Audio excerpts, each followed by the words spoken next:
Welcome back to Fasting Well. Today I'm going to share a summary of a book. And why am I going to do that? Well, this book is really relevant to other things that I talk about here, like fasting and a ketogenic diet, because one of the biggest reasons that people struggle when they start fasting or when they start keto is because they don't realize that they need a lot more salt.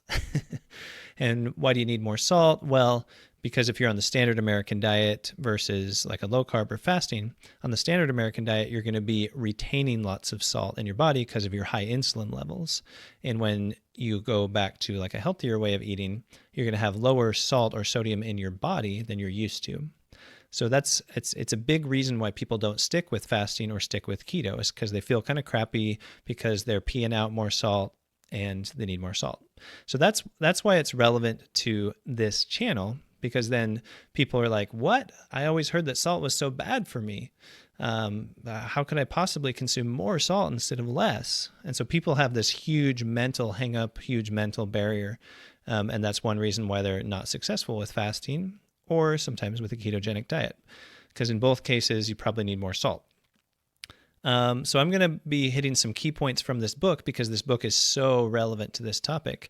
And some of it's going to be really practical, really useful things for you to know. And some of it's just interesting, background information, but stuff that you'll find probably really surprising or really interesting in some cases. So I'm going to go through this book called The Salt Fix by James, I don't know if I can pronounce his last names, DiNicolantonio. Yeah, I think that's it. It's a long name. I think he goes by James DiNic sometimes as like an abbreviated name. Anyway, it's called The Salt Fix. I think it came out in 2017 or 2018. I don't have that detail in front of me, but I have my other notes here. But I'm going to go through some key points, some relevant points, and I think by the end of it, you'll have a pretty good idea what the book's all about, but more importantly, you'll understand kind of why have we been told to limit our salt, and why is it possibly a good idea to eat more salt, not less, and what benefits you'll get by putting this into practice. So let's go ahead and get into it. All right, so the introduction to the book. What does he say in the introduction? And again, I'm going to try to be pretty concise and practical as I explain these things so that I don't take all day. It takes 8 hours to listen to the book, so it should be a lot less of that to listen to this. But in the introduction, and I'll be looking at my notes here part of the time. So basically, he kind of summarizes his thoughts in the introduction by saying, we need salt to live. Our bodies are always trying to balance the amount of salt inside. And by the way, salt is sodium chloride. And so sodium and salt will kind of be used interchangeably, more or less, throughout this summary, because sodium is what you get from eating salt. All right. So it's natural to crave salt. Most people would be better off with more salt, not less. One of the reasons we've been told not to eat salt is because people got confused and thought salt was causing the harmful things that sugar is causing, like high blood pressure, for example. That is mainly caused by sugar and insulin resistance and that sort of thing. So salt is often blamed for the harms of sugar. And the dietary guidelines and other recommendations towards eating low salt are based on outdated science or just confusion, or just really kind of, the history of it's kind of weird, but basically it's outdated science. It's lagging behind the best information available. Humans will naturally want to eat about 3 or 4 grams of sodium a day if you just leave them alone and don't tell them what to do. And so that's kind of close to the optimal range for most people to consume, as opposed to the dietary guidelines, which tell you to eat like 1 or 2 grams. And then he shares like an anecdote about a patient who was having dizziness or some other issues, and how he recognized that person needed more salt, and they ate more salt and they felt way better. And by the way, he's a pharmacist. So that's kind of his role sometimes, is be talking to patients about the medications they're taking or whatever, but obviously he's gone beyond that and written books and so forth. So that's the introduction to the Salt Fix. All right, so what about chapter 1? So chapter 1 is called, But Doesn't Salt Cause High Blood Pressure? And that's because that's this idea that most people have in their heads, and it's the first objection that they often give if somebody tells them they might need more salt. Isn't that going to raise my blood pressure and cause all these other harmful effects? So the salt blood pressure hypothesis was not based on sound science. It started in the early 1900s. And decades later, in 1977, the first dietary goals were issued. Later it was called dietary guidelines. But once that started and they were suggesting low salt based on some kind of shoddy evidence, then the horse was basically out of the barn. And, to this day, there's still guidelines that suggest low salt. Like I said in the intro, it's lagging behind the best science and so forth. It turns out most people are not salt sensitive, and so limiting salt doesn't really help blood pressure for most people, or if it does, it doesn't help it that much. And just talking about the blood pressure number, right? Like what is the actual blood pressure? But that doesn't reflect the other harmful effects of restricting your salt. Like if you restrict salt, you'll have a higher heart rate. You'll have higher insulin levels because you're holding on to sodium in your kidneys, as that's what the insulin will do. You'll be more likely to crave carbs. And as a result of those things, you'll be more likely to be obese and diabetic. And then there's a lot of reasons why people also are more salt depleted in the modern environment, including certain medications and other factors. So that's basically chapter 1. Okay, so chapter 2 is called We Are Salty Folk. So this chapter 2 kind of recaps a lot of history and then his explanation about evolution and things like that. It starts by listing a bunch of important functions of salt in our body. So again, you need salt to live. You don't need sugar to live, but you do need salt to live. And how does salt help you? Well, it helps your blood flow around your body and reach the places it needs to reach. It's important for reproduction. It's important for lots of things. Our brain regulates our sodium intake, so we don't really need to consciously do that necessarily because our brain kind of tells us when we need more salt. You're going to crave salt if you need salt, more or less. So again, he gets into evolution and kind of talking about, originating from seawater and early humans having a high salt diet, contrary to some other beliefs in that regard. He shares an anecdote about a lady with congestive heart failure and how I think he was saying that he had kind of been involved and suggested that she might do better. Oh, it might have been a relative, actually. Suggested she might do better with higher salt, and she did seem to do better, and or at least not get worse with the higher salt and have reduced some symptoms. He talks about some of the downsides of salt restrictions as it relates to reproduction. So, for example, animals or humans that restrict salt will have more difficult reproduction, difficult time getting pregnant, smaller babies or smaller litters, and various other unpleasant symptoms, because that's kind of related to the whole, our history and our evolution or whatever, the reproductive side of things. So that's basically chapter 2 about how salt is an important part of our human history. Okay, chapter 3 is called The War Against Salt and How We Demonized the Wrong White Crystal. So a little warning, this is the first chapter that's kind of a long chapter. There are only 8 chapters in this book, so some of them are pretty long. But I'll try to give you the concise summary if I can here. So some historical things that he mentions in this chapter that are pretty interesting. If you think about it, salt used to be valuable partly because it was used to preserve food, like to preserve meat. And so people back in those previous centuries, when they ate that kind of salt-preserved meat, were consuming a lot more salt. And also that when refrigeration started in 1911, people started to eat less salt. So our ancestors, until the early to mid-1900s, were consuming a lot more salt than we do nowadays. So that's kind of an interesting historical bit. And then in the early 1900s, I guess it was about 1904, when the salt blood pressure hypothesis was introduced. And so that's kind of the first time that people were thinking, oh, well, maybe if you eat more salt, it makes your blood pressure higher, and if you eat less salt, it makes your blood pressure lower. And so they started to introduce that idea and talk about it more. And then there's this thing called the rice diet from the 1930s that was influential. This one specific scientist or doctor or somebody developed this rice diet and did some studies with it and recorded some data about how it affected the patients. It was low in salt, but it had a lot of other characteristics, and ultimately it seemed to lower their blood pressure to some extent, but the research was never reproducible subsequently, and there were other things about the diet that probably impacted it, and overall it may have been more harmful than beneficial because The author of this book points out that in those studies, some of the people had cardiovascular collapse and other problems. So anyway, so some historical things. He starts to get into things that are related to why salt was demonized, and this rice diet was one of them. So later, in the 1940s or so, the low-salt diets fell out of favor with scientists until they were kind of brought back by stubborn scientists who were doing some research, often with like genetically engineered animals who were not really representative of humans and such. So one thing I thought was really interesting is he talked for a while about how ancestors of us in Europe and America often consumed huge amounts of sodium per day.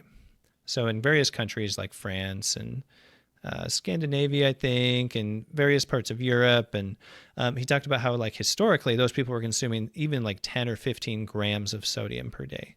That was kind of typical because of the type of food they were eating. So I don't remember all the fine details, and I didn't write all of those down, but I just thought it was super interesting that some of our ancestors consumed 10 times as much sodium as our dietary guidelines tell us to consume. And they basically did fine in terms of chronic diseases, right? Like high blood pressure and diabetes and stuff like that. Heart disease, stuff like that. Like they mostly weren't dying from heart disease, right? Back then, there was other stuff. Of course, they died younger, so it's complicated. But so another thing really interesting in this chapter is that for the last 50 plus years, people have been eating about the same amount of salt, but chronic diseases have gotten way worse during that time frame, like diabetes and heart disease and stuff like that. So if it were the salt causing the chronic diseases, we wouldn't have gotten more chronic diseases. But guess what has increased dramatically over the past several decades? Sugar consumption. So sugar consumption increased, what was it, like manyfold. I wrote manyfold between 1800 and then the early to mid 1900s, and then to this present day. So the timeline of sugar consumption closely parallels the timeline of worsening chronic diseases like diabetes and other things related to that, like the high blood pressure, the fatty liver, the heart disease, and all those things. Whereas the timeline of salt consumption is kind of the opposite, because our ancestors used to eat more salt, not less. And then now we are the ones that have where everybody's fat and diabetic, right? That's a modern thing. That's not an ancient thing. So a few other things from this chapter. Let's see what else we've got. Okay, so the guidelines. So they started saying to limit your salt intake in the 1970s, the 1980s, like in various dietary guidelines. And in those early days, they actually didn't say anything about restricting sugar. So sugar got a free pass. So for whatever reason, even though there was some research and stuff starting to suggest how harmful sugar could be, even back in the 1980s or before, for some reason, sugar got a free pass in all the dietary guidelines early on. And it's only very recently, maybe 2015 was the first time that there was sort of a cap on the amount of sugar that you were recommended to eat each day. Whereas the salts had been demonized even starting with those dietary goals in 1977 and before that, but like it was officially, quote, demonized starting in the 1970s and beyond. So one other thing I thought was really interesting in this chapter is how he points out that the sugar industry has been very influential at shaping guidelines and public perception. And there's a really severe publication bias. So oftentimes studies are sponsored or funded by the sugar industry in one way or another. And he found that when the sugar industry sponsors a study, there's about an 83% chance it's gonna say sugar's not that harmful. But if a study is not sponsored by the sugar industry, then the opposite is true. There's about an 83% chance that it will say sugar is harmful. So there's that biases the conclusions that they draw in their studies when it's funded by a certain group. And there's also a publication bias about what is actually published in journals sometimes because of those same influences. So the most recent best research, various meta-analyses and other publications, have now acknowledged that there's very limited evidence for any benefit from salt restriction, but the public still doesn't seem to know that. Like anybody you talk to on the street, they're going to be like, oh yeah, I got to limit my salt, right? Because that's what people kind of always think. And then even the dietary guidelines are still very kind of outdated in this regard. So the public seems to not be aware of it, and so does the government or like the big organizations that sometimes create guidelines. Okay, so chapter 3 got a little long there. I'm going to see if I can be a little more concise on these other ones. So chapter 4 is called What Really Causes Heart Disease. And so the kind of the point behind this chapter, I guess, is that a lot of people think salt contributes to heart disease by causing high blood pressure and that sort of thing. But what really causes heart disease? Spoiler alert, it's basically processed junk food with a lot of sugar and starch. But how does he explain all of this? What does he say in this chapter?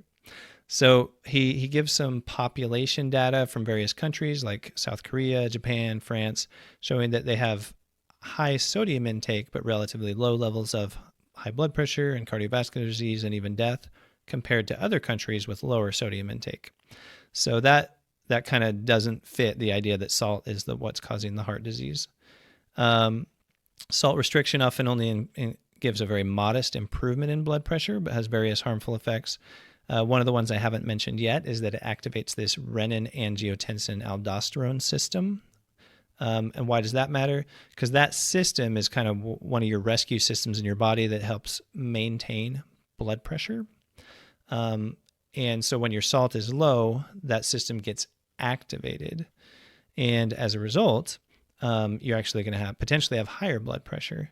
Now, various medications that people take sometimes block that system, like ACE inhibitors and others. So other harmful effects of restricting salt are it actually raises your triglyceride level, your LDL level, and raises insulin, as I mentioned before. So various researchers have concluded that the overall harms of salt restriction are greater than the benefits. But again, this is not widely known to the public or seemingly to the government. Certainly hasn't been fully adopted in the dietary guidelines and things like that. All right, so what else? So we're still kind of told to limit our salt to about 2,300 milligrams, I guess, is kind of the typical thing for adults. But again, like population data, he gets into a lot of population data about, higher sodium is not necessarily a problem and lower sodium can be a problem and so forth. Now, one thing that seems to, if you do consume a lot of sodium, it seems like if you also consume a pretty good amount of potassium, then that kind of balances it out in a way and prevents the high sodium from causing higher blood pressure, at least in general. So that's one thing I thought was interesting. And then some of the research he talked about suggested the optimal range for sodium intake for humans is probably between about 3 to 6 grams of sodium. So again, the for some reason the dietary guidelines say don't go over 2,300 milligrams, which is 2.3 grams, right? But that the optimal intake is probably more like 3 to 6 grams, where based on this particular research, there was increased death and other problems above that and below that. But the problems below it were greater than the problems above that range. So he gets into various other things and eventually talks about insulin resistance as the people that get higher blood pressure as a result of eating more salt. It's usually, if that's the case, it would probably be because they're insulin resistant. And they're insulin resistant usually because of eating too much sugar and carbs. And what happens when you're insulin resistant? One of the many things that happens is you hold on to more salt and water in your kidneys. So insulin tells your kidneys to hold on to more salt and water. So then you could get higher blood pressure from the salt if you're insulin resistant. So he goes on to say that sugar has been hiding in plain sight as the main contributor to metabolic syndrome, which is that combination of like high blood pressure and insulin resistance and belly fat and stuff like that, high triglycerides and whatnot. So just that metabolic syndrome, which greatly increases the risk of heart disease. And as also the sugar has been hiding in plain sight as the main contributor to that, as well as blood pressure, diabetes, cardiovascular disease, and so forth. Sugar has been shown to increase cardiovascular risk by 3 times and increase the risk of diabetes even when calories are constant. So the more sugar you eat, the more likely you are to have diabetes, even if you eat the exact same amount of food. So what really causes heart disease? Sugar and other forms of sugar like flour and so forth, things that turn into sugar in your body. All right, so that is chapter 4. Luckily, chapter 5 is slightly shorter than chapter 4, so maybe I can keep that a little more concise. So chapter 5 is called We Are Starving Inside. And he uses this phrase, internal starvation. And basically, the long and short of it is, when he talks about internal starvation, it's mainly referring to insulin resistance. And that's because if you're insulin resistant, then you're not able to use the sugar effectively in your body. And then it causes a bunch of other problems, including lower energy levels and stuff. So that's what he's kind of referring to with internal starvation. But some of the main points he makes in this chapter is that higher insulin leads to insulin resistance in the muscles, in the fat tissue, and leads to weight gain and various other harmful consequences. And so you'll be hungrier and less active as a result of that type of internal starvation, because your muscles, maybe aren't able to use the sugar as well, etc. And then he points out that low salt levels will raise triglycerides, LDL, and total cholesterol. And maybe you might become iodine deficient and therefore have low thyroid function, which could further make you have lower energy levels and stuff like that. And low salt has other harmful effects like lowering your metabolic rate, lowering your basal metabolic rate. For example, it adversely affects brown fat, which is that type of fat that helps you just burn off energy to create heat and stuff like that, produce heat in your body. And specifically, low salt has been shown to raise fasting insulin levels, which could push someone who's pre-diabetic into becoming diabetic. Think about that. Low salt can actually make you diabetic. And so, broadly speaking, it certainly has done that to many people because, think of all the people who have tried to restrict their salt levels because of the dietary guidelines and stuff like that. Higher salt can have the opposite effect. So if you eat more salt, it can potentially help you normalize your insulin level and your insulin sensitivity and therefore improve blood sugar levels. So how ironic that this recommendation to restrict salt might be driving people into diabetes for multiple reasons. So basically the reason your body increases insulin when you restrict salt is because then the insulin will help to hold on to the salt, because your body needs to hold on to the salt because you need salt to live. So the insulin helps you hold on to the salt by causing your kidneys not to excrete as much salt. In other words, you don't urinate out as much salt or sodium when insulin is higher.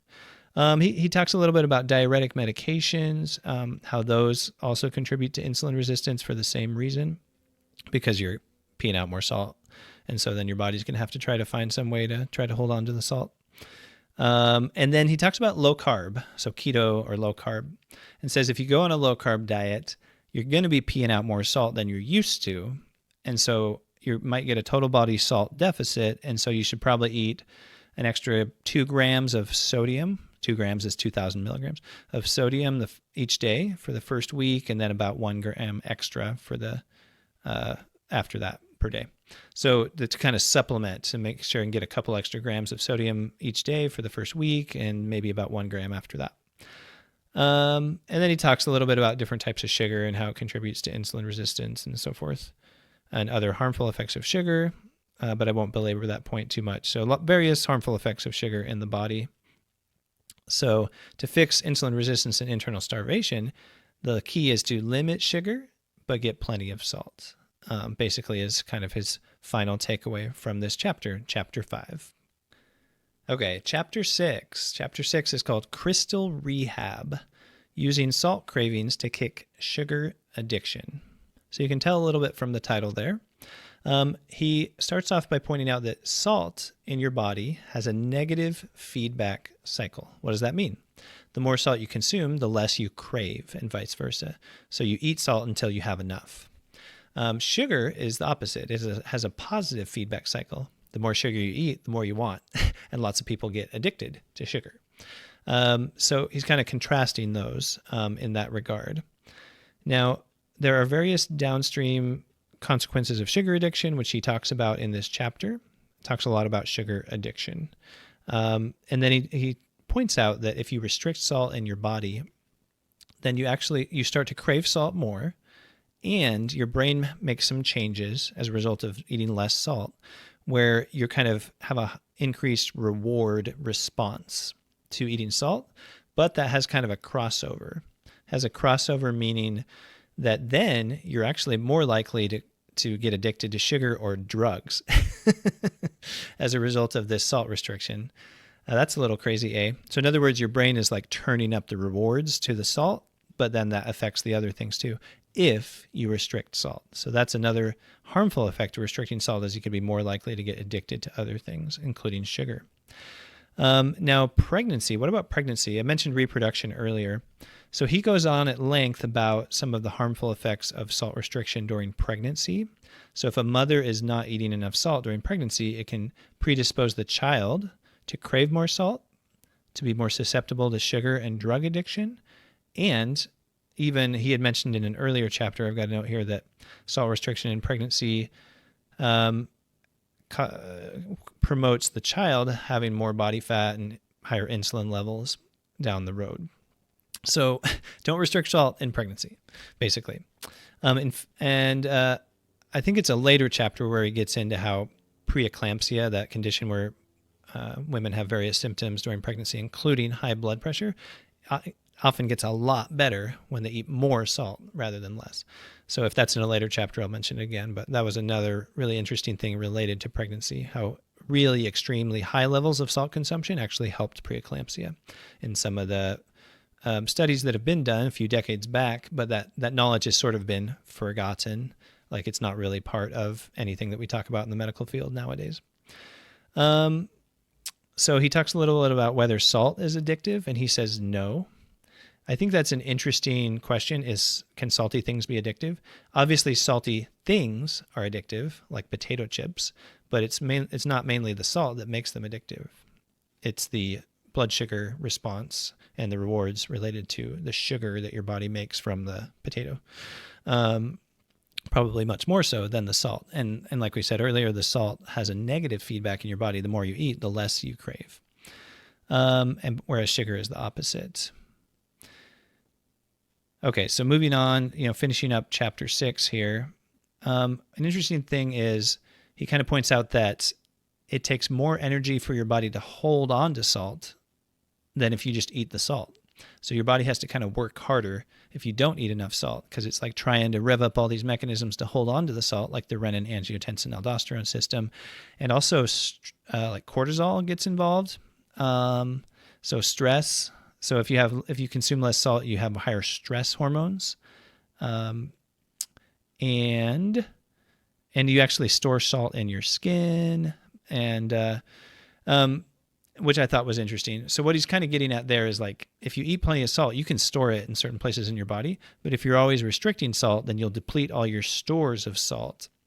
And your body will have to work really hard to try to hold on to the salt, causing the higher stress hormones, the higher insulin, and the higher renin-angiotensin-aldosterone, and all that stuff. So that is chapter 6.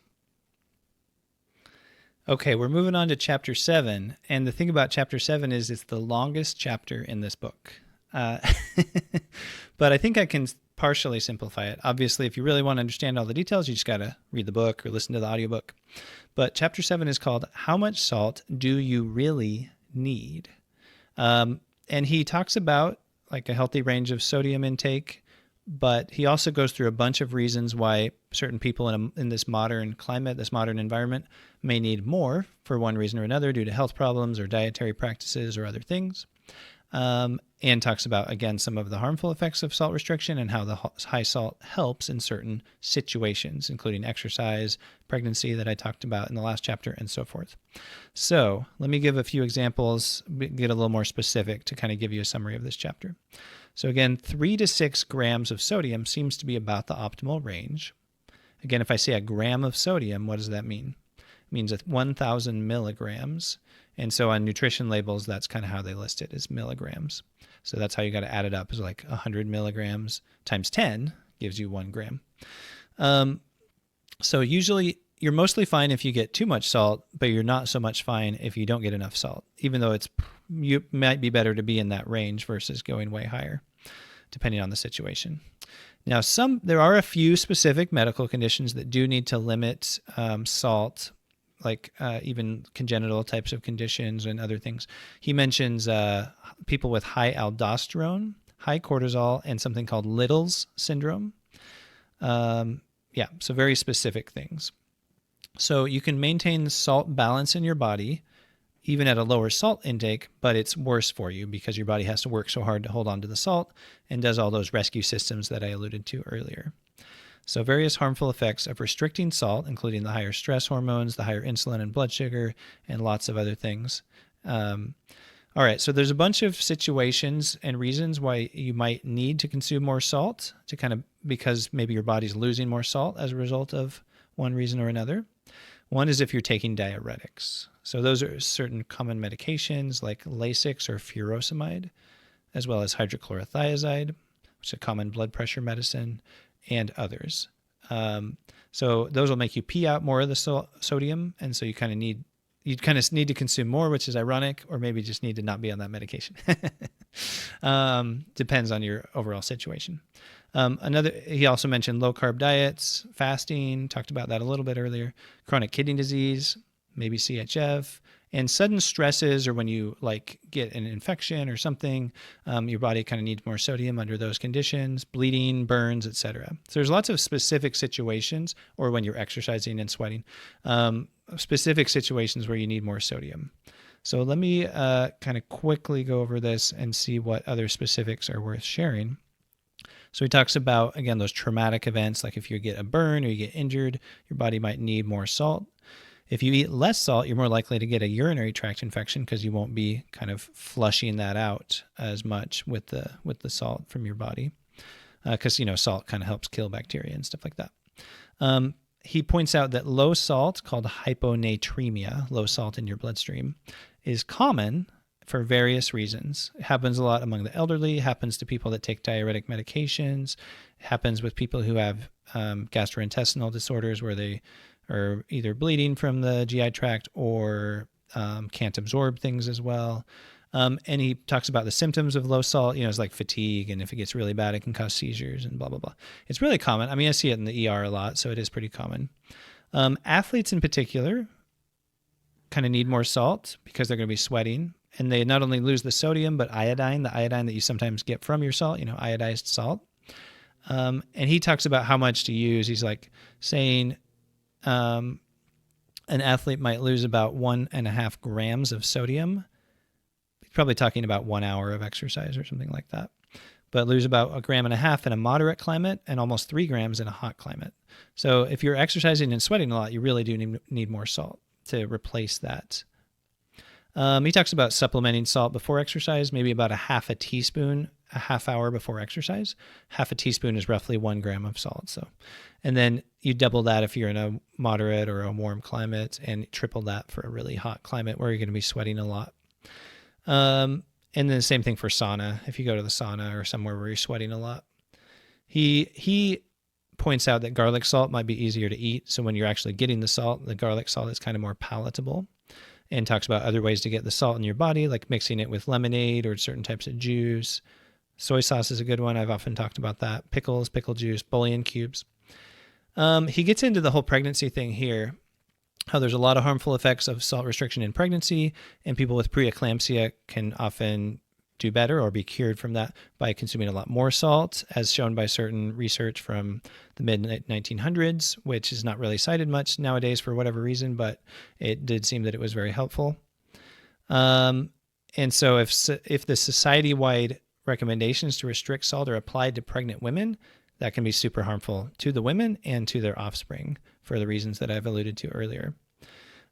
He goes on to talk about other situations where higher salt may be helpful, like people with insulin resistance and diabetes for the reasons we talked about earlier. And he talked about a specific study where salt supplementation helped improve insulin sensitivity. And chronic kidney disease, I guess when you have chronic kidney disease, you start losing more sodium from your kidneys. It's kind of like they're leaking out salt. And so some of those people would benefit from higher salt intake. All right. And then dialysis. He even talks about dialysis. Some people on dialysis may benefit from higher salt intake in some cases. That one's a little more complicated. But I guess people on peritoneal dialysis are at risk of low salt levels, and it tends to worsen outcomes. This one's a little tricky. Obviously, you'd want to do some research and see how it applies to your individual situation. But I'm just pointing that out because it is a little tricky to figure out exactly how much you need if you have kidney failure or severe chronic kidney disease. Elderly people tend to lose more salt in their kidneys. They can't retain it as well, and so they probably need more salt in some cases. And he goes on and on. So the low-carb diets, he specifically talks about low-carb or keto. Again, probably benefit from consuming an extra couple grams of sodium the first week, each day, and about a gram per day after that, and then your body kind of adapts after a week or two, but you still need more than you think you need, but your body's a little better at adapting and kind of holding on to it to some extent. Fasting is kind of the same, especially extended fasting. And that's why I often talk about consuming lots of extra salt during extended fasting. But he talks about how you can get total body depletion of sodium during an extended fast. So a few grams per day of sodium could help a lot with that. So remember that 3 to 6 gram per day amount that's kind of optimal. That would probably be a good target during prolonged fasting. All right. Low salt can actually worsen osteoporosis potentially. And he talks about this in the context of fasting, I think, but it's just in general because your body might have to pull sodium out of the bones, places where it's kind of stored like that. And this chapter, like I said, is really long, so there is more to it, if you can believe that, than the stuff that I've mentioned. Oh, one more that's really significant is the immune system. So when you get an infection, you might need more salt to help your body fight off the infection because your immune system, sodium is important for your immune system. So, and your body kind of puts more sodium into the fluid around cellulitis, like a skin infection. It's part of maybe part of kind of fighting off the infection because salt kind of kills bacteria, stuff like that. So higher sodium during infections is likely beneficial. That kind of fits one thing that we do in the hospital is people that have sepsis, a blood infection, is we give them a bunch of sodium chloride, saline, a bunch of saline in through their IV. And that's one of the things that's been shown to be beneficial. And we always think of that as like maintaining blood pressure, but it may also be because it's helping fight the infection directly as well. And people with diabetic ulcers probably heal better with more sodium. And he talks a little bit more about iodine and the risk of goiter if you are sweating a lot and don't get enough salt, or if you're peeing out, on a diuretic or whatever, or on keto and losing too much salt and so forth. You might be losing iodine through various ways as well, especially the sweat. He kind of emphasized the sweat. And there's a lot of other conditions that may require more salt. He talks about autism a little bit. I won't get into all the details. So that's chapter 7. And it goes on and on and on and on. Basically, 3 to 6 grams is kind of optimal, but there's a bunch of different situations or conditions where you may need more and it may be beneficial. And there's a lot of reasons why it's harmful to restrict salt. Chapter 8. Chapter 8 is the last chapter. Chapter 8 is called The Salt Fix. Give your body what it really needs. So chapter 8, he has 5 steps to reset your salt thermostat, reverse internal starvation, and bring your body back into balance. And you can do these in order or in parallel or whatever order works. So these 5 steps are kind of what he recommends doing to kind of fix, like you said, your salt thermostat, fix the insulin resistance, and kind of just get things working better. So step 1, is called Get Tested for Internal Starvation, also known as insulin resistance. So he talks about some signs of insulin resistance, like the belly fat and being shaky after consuming sugar and stuff like that. Some tests that you could do with your doctor, like your fasting insulin and other similar tests of glucose and insulin. A good fasting insulin level is about 5 or less in international units, he says. And then he suggests looking at your medications to see if you're taking any medications that might cause or increase insulin resistance. And he talks about specific examples of what to swap out. Like you could replace this medication with that medication. So he's a pharmacist again, so he knows a little bit about medications. Step 2 is replace refined sugars with salt. So you can kind of tell. He goes through a bunch of examples. Basically, eat the salt that you crave. Don't try to limit it too much or at all, perhaps. But do limit your sugar. His 20-80 rule is to have no more than 20 grams of added sugar 80% of the time. So that's just kind of a good rule of thumb. To typically avoid drinking sugar, as liquid sugar is the worst form. So that's soda, juice, and sweetened teas and coffees and other things. Look for the sugar on the ingredients, et cetera, et cetera. And there's many forms of sugar. Some are more harmful than others, but they're all harmful, basically. Even something like agave nectar, which has a lower glycemic index, has more fructose, and fructose has some specific harmful effects to your liver and otherwise. And he kind of recommends against artificial sweeteners because they can make you crave more sugar and have other issues. He talks about where to get your sugar if you are consuming sugar, like fruit that's not quite ripe, resistant starch, blah, blah, blah.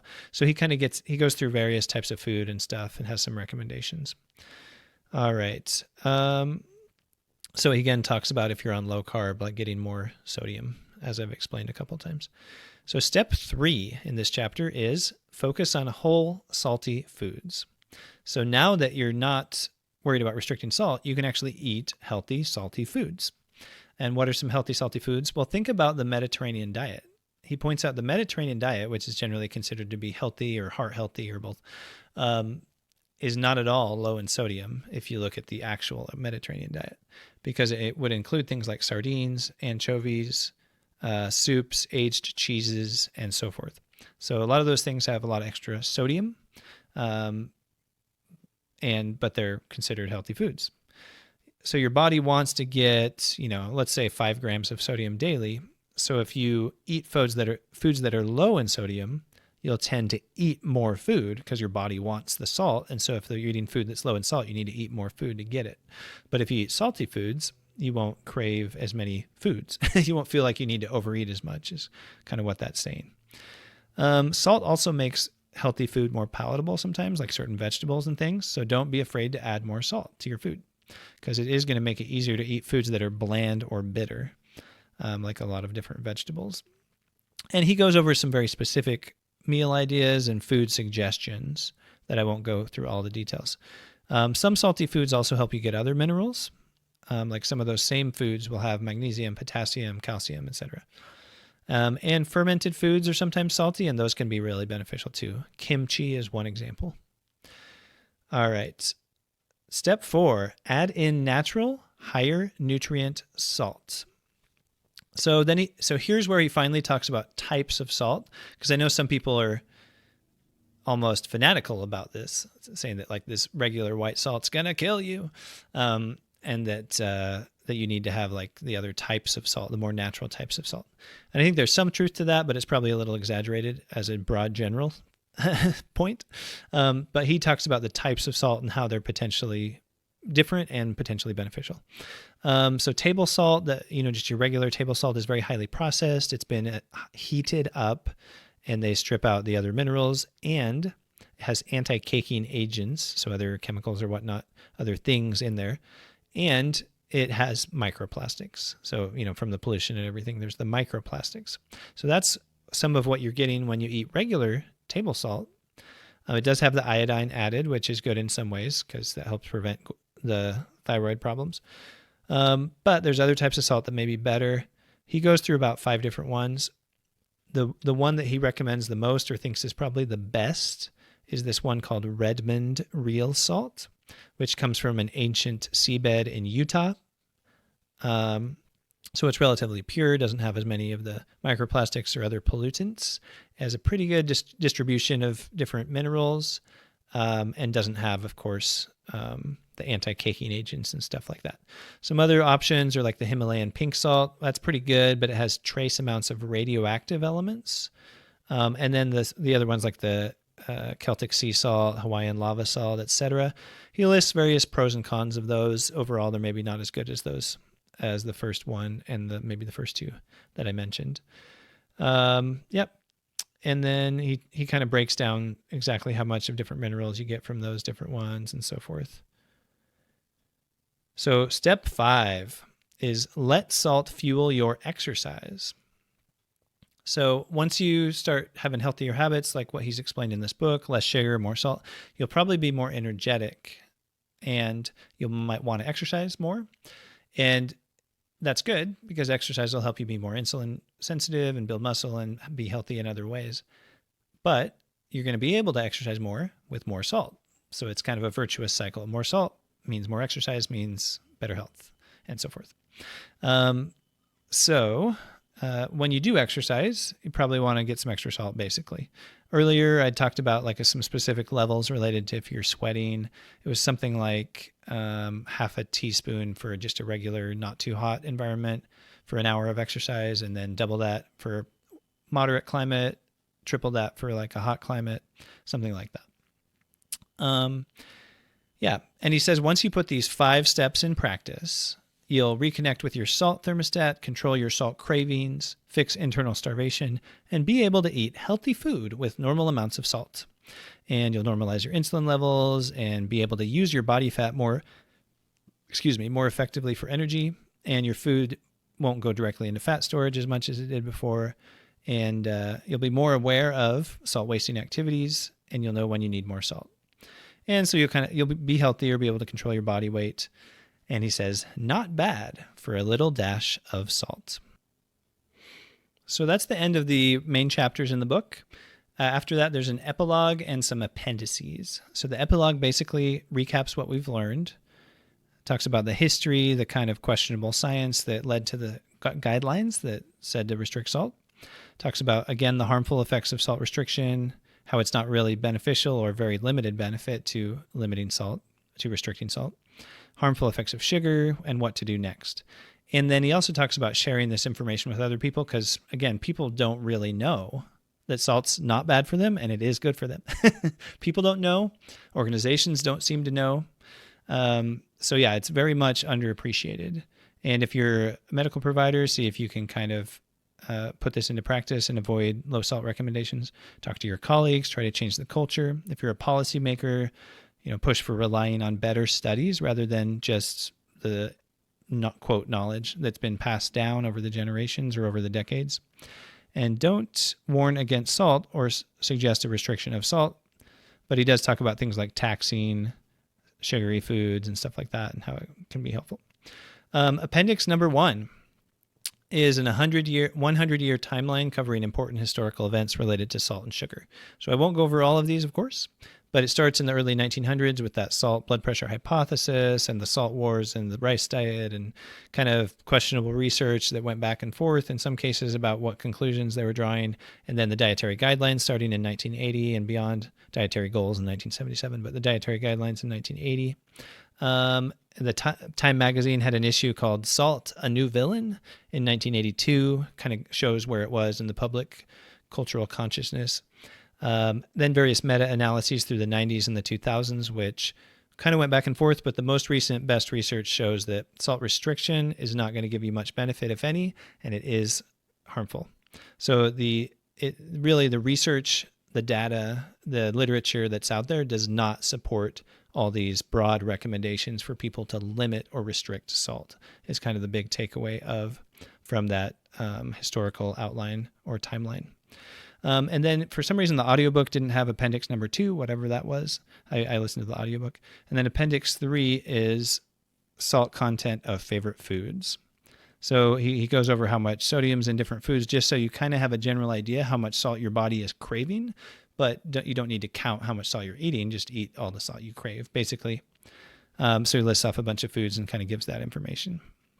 So that was the salt fix. I think that's really, really valuable information for you to at least have a general understanding of. And so hopefully this summary was helpful. It was kind of a long summary, but the book itself is about 8 hours. So this will be less than an hour. So at least it's less than an eighth as long. But it's really helpful for you to have a general idea because restricting the salt has all these different harmful effects and getting enough salt has all these helpful effects. And that's especially true in the context of fasting or eating low carbohydrate or both, which are some really helpful treatments for things like obesity and high blood sugar and even high blood pressure. Fasting and keto are really helpful treatments for that. But you're going to do better with those and be able to sustain them more and feel better if you get enough salt, if you get enough sodium in your body. As always, this is not medical advice, obviously, because everybody has unique circumstances, but the vast majority of people will do better with more salt and not less. So that's the summary of the salt fix. If you want to see some videos that give you some beginner tips related to intermittent fasting, I've got a playlist right here. Along with the tip from here is just get plenty of salt, but then some other tips for beginners.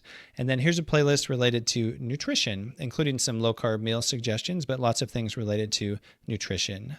Thanks for being here. I'll catch you next time.